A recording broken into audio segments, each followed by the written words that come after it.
Dasho, you were the Prime Minister of the Kingdom of Bhutan in the years 2013-2018. Next to that, you are also a very passionate climate activist. You are very passionate about the environment, about preserving our planet, our nature. And you once very famously said in a TED Talk that the Kingdom of Bhutan is not just carbon neutral, but it's actually carbon negative. And I was wondering if you could tell us, how was that possible to achieve and in Bhutan, and what would be the lessons learned for other nations around the world? Well, when I said Bhutan is carbon negative, it is just a play on the word carbon neutral. And basically carbon neutral is when a country sequesters more carbon than it emits, more greenhouse gases than it emits. And in Bhutan's case, we sequester, we absorb about 3 times more greenhouse gases equivalent in carbon dioxide than we actually emit. And therefore, I said it's carbon negative. So, very simple.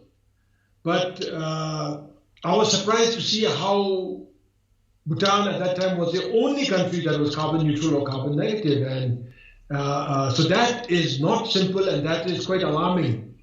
Of the 200 odd countries in the world today, to have one country, only one country that is really carbon negative. And why should it be alarming? You should be alarmed because 100 years ago, definitely at the time pre-industrial revolution, I would imagine that every country in the world was carbon negative at that time. Mm-hmm.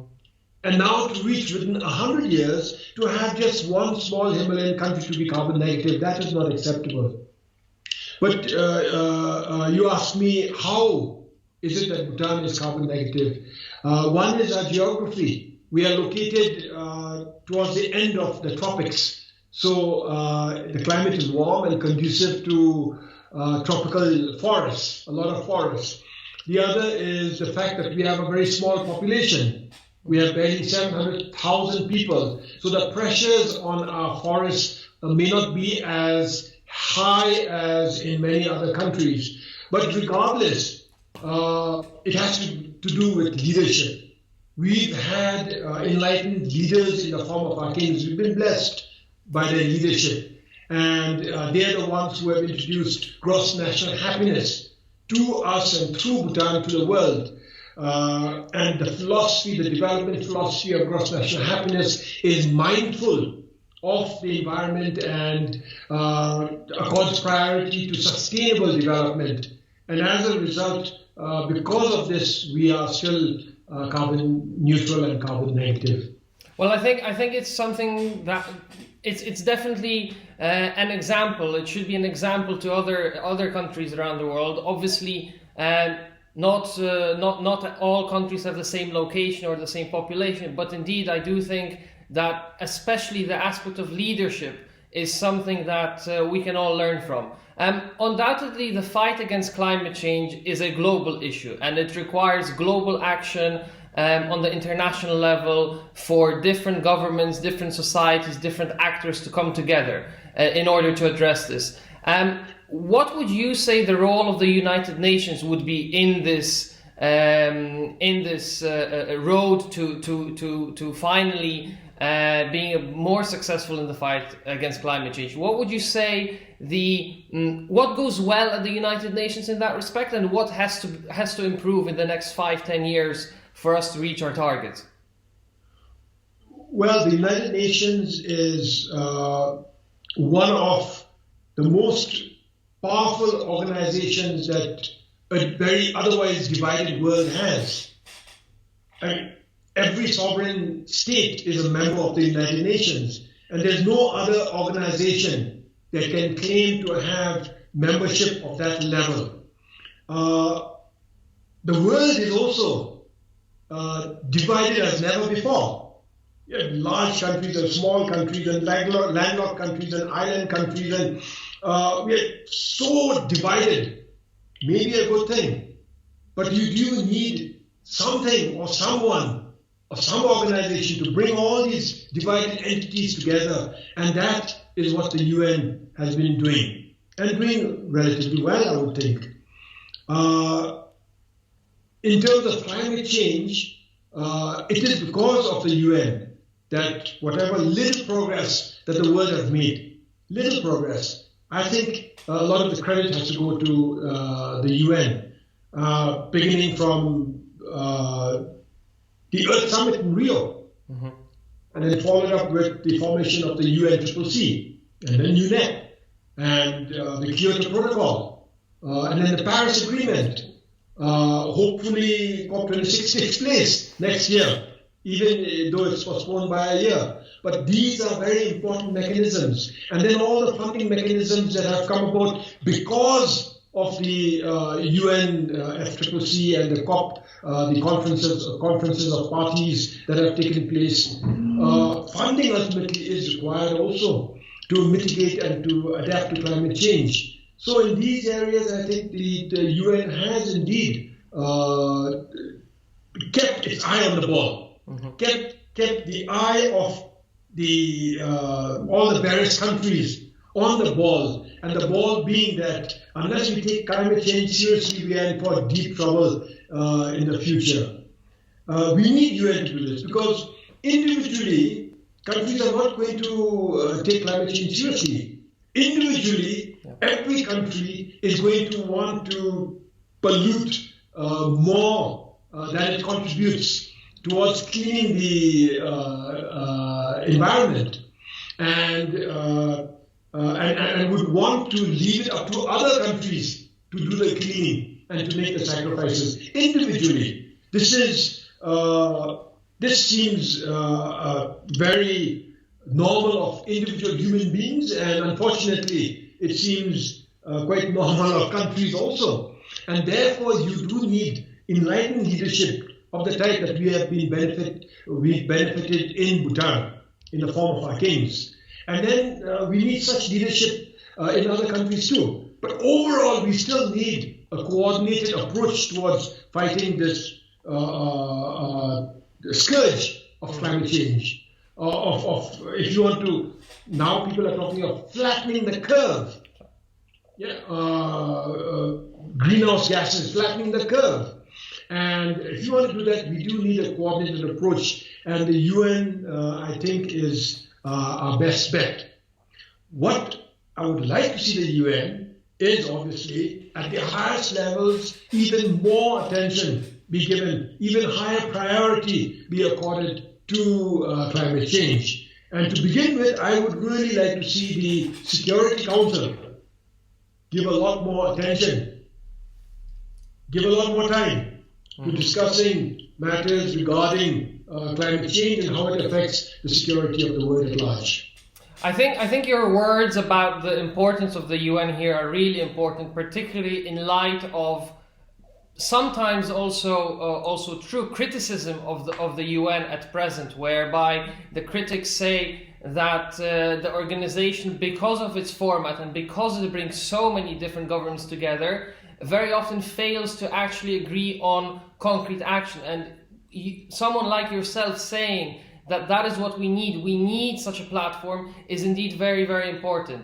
And this ties in very well with my next question. I remember watching one of your speeches during the Raisina dialogue in New Delhi in January of this year at the opening panel, where you very passionately spoke about how we need to do more in terms of addressing climate change, and how we need to move away from talking and agreeing that something needs to be done and actually doing something about it. And my next question pertains to that. What can we do? What should we do in order to move away from talk directly into concrete specific action that would bring us closer to flattening the curve that you mentioned earlier? Well, we need leaders, and not just in the form of individuals. We need entire countries to exercise leadership. And there are countries that can afford to do so. Economically, the world is going through a difficult time at this moment because of this unforeseen pandemic. But otherwise, we were enjoying prosperity levels that were unheard of that people in the prior centuries would never even dream of. So I would say perhaps it's time to take a relook at where we are and to see and to look at the trajectory of our growth and to see how much we want to grow, keep growing. And in that context, perhaps ask ourselves, maybe sustainable growth is possible. Growth of the type that not only is less polluting, but actually reverses the whole process of pollution, cleans up the environment. And if we have countries which are wise and are courageous enough to exercise that wisdom, I do believe that other countries would start following also. Bhutan, in the overall context, is a very small country. It's tucked away in the Himalayas. Many people don't even know where we of our existence. But when people hear, when leaders hear, when bureaucrats hear, when international civil servants hear that this country is carbon negative, it gets them excited. Now, can you imagine if Poland is carbon neutral? Can you imagine if Germany becomes carbon neutral and the EU becomes carbon neutral? It not just places a lot of pressure on other countries to follow suit, but it excites other countries, and not just countries. It excites individual businesses to become carbon neutral, to make the commitments to become carbon neutral. So I think the first thing that needs to be done is we need leaders to stand up, individually and collectively in the form of countries. Today we are, in spite of a lot of hesitance on the part of many governments, our youth are passionate. They want to make sacrifices, individual sacrifices, for the greater good of the whole world.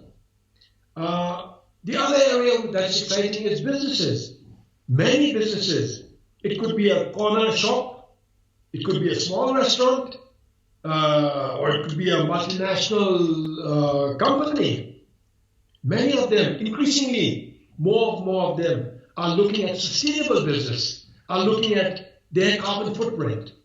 And their consumers, their customers are looking at the carbon footprint of their manufacturers, of the producers and the factories. And I think these are good indicators. Now, how do you accelerate all that? How do you reward good behavior? How do you get individual, whether it's young people, small companies, or small countries, how do you get them how do you reward their good behavior? And how do you get other countries to see that it pays? It's not a sacrifice to actually engage in sustainable behavior. Yeah, I definitely agree with what you're saying about the fact that we need leaders that indeed, in a way, wake up to what is happening around the world today. At the beginning of our conversation, you mentioned the gross national happiness in that sort of directs Bhutan's vision and Bhutan's governments and leaders. Could you tell us a little bit more about that? What actually is behind the term gross national happiness, and why is it so important in the Kingdom of Bhutan? Gross national happiness is put very, very simply. It is a development philosophy that acknowledges the importance of economic growth, but says that economic growth must be equitable and sustainable, and says that economic growth must be balanced with human progress, human development in all its forms. That economic growth must ultimately lead to the happiness of our people. So basically, it has served us very well, in a sense that economic growth in Bhutan has not had to be mindless. That economic growth has not had to be the be-all and the end-all target of our development.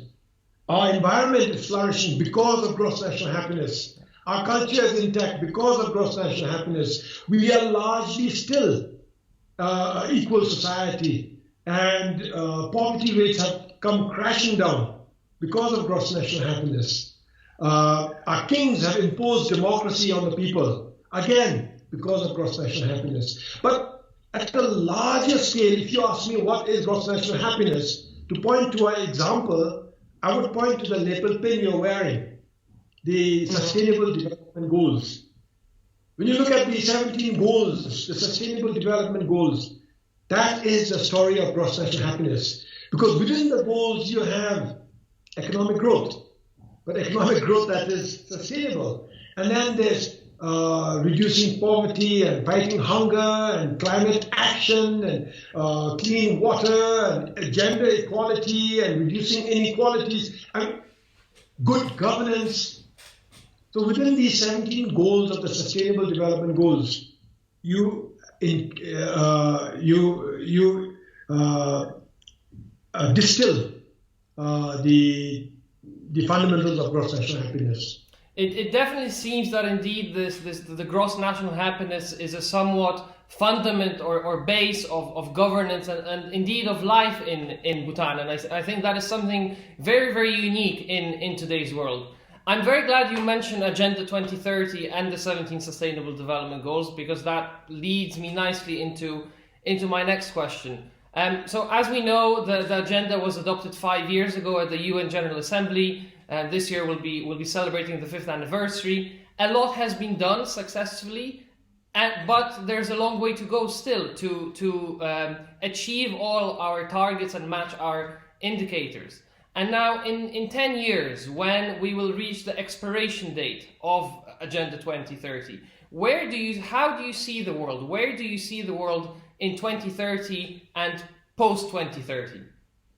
I am not going to be foolish enough to attempt a guess.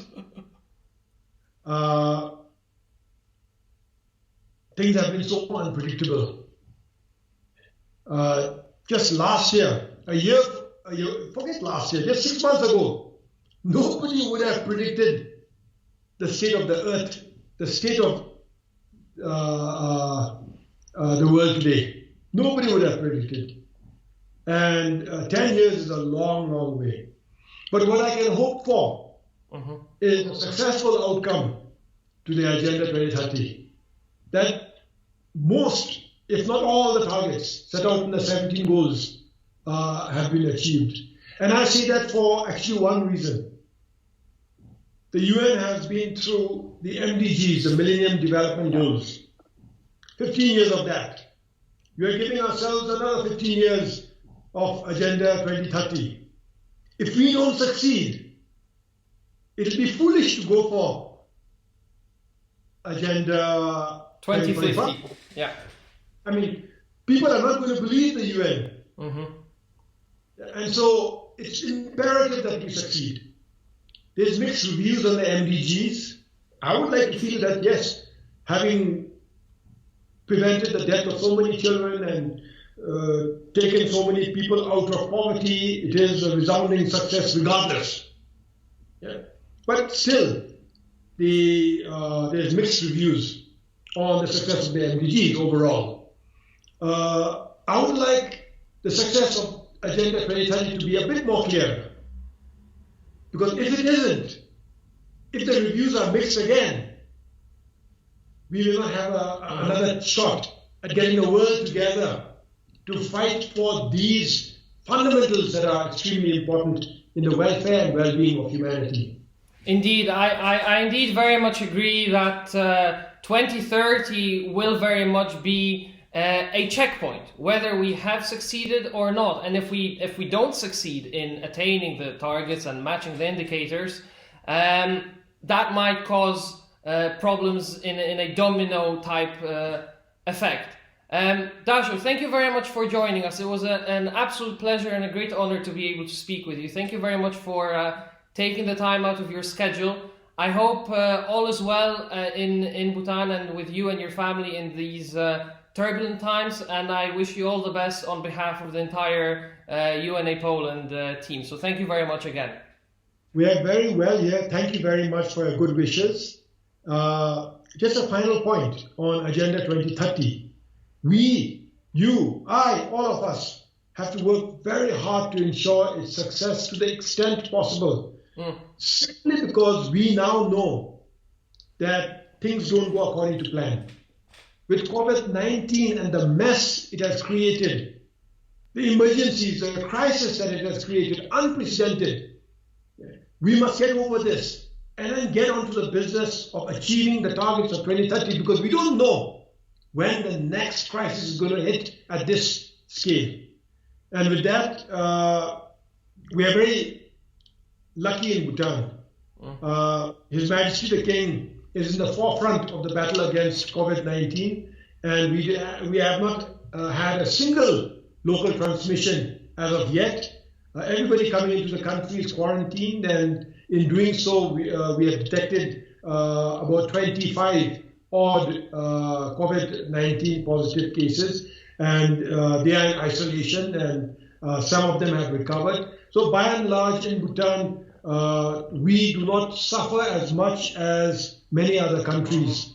I certainly hope that you are not suffering, and I wish you and the UN organization and all of Poland the best wishes, and I hope that we as a world get over this crisis as soon as possible. Good to meet you, Adam. Thank you very much for this opportunity. Thank you very much. It was a great honor. All the best to you, and have a nice afternoon. Thank you.